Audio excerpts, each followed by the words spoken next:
Ever notice how easy it is to get fired up about what's wrong with the world?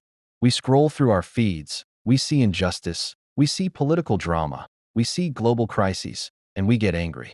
We share posts, we join online debates, we might even sign a petition.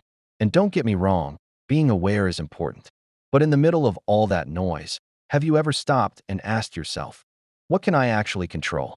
It's so much easier to point fingers at politicians, corporations, or even our neighbors than it is to look in the mirror. We focus on the hurricane 1,000 miles away while our own backyard is a mess. Psychologically, this makes sense. It's called projection.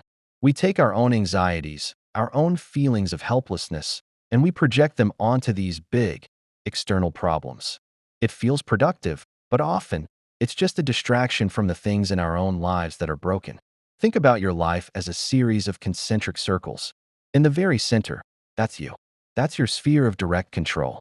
This includes your health, your habits, your finances, your immediate relationships, your own home.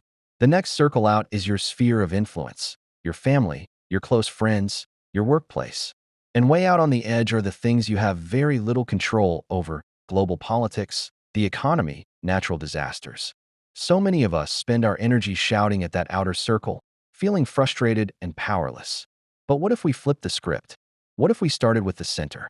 What if, instead of trying to fix the world, we started by fixing our own lives? Imagine you're drowning in credit card debt, but you're spending hours a day arguing about economic policy online.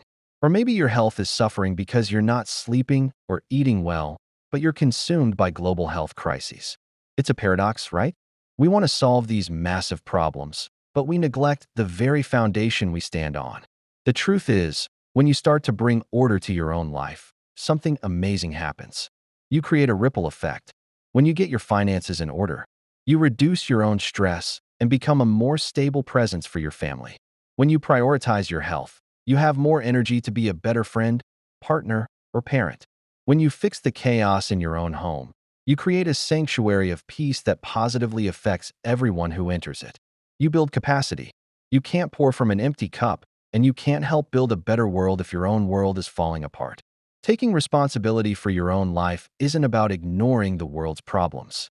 It's about building a strong enough foundation so you can actually contribute to solving them in a meaningful way, not just an angry, reactive one. It's about moving from passive awareness to effective action. So here's a practical challenge. Take a minute and do a personal audit. What in your life is chaotic right now? Is it your messy room? Your overflowing email inbox? A difficult conversation you've been avoiding? A budget you've ignored? I want you to pick just one thing. The smallest, most manageable thing that is completely within your control.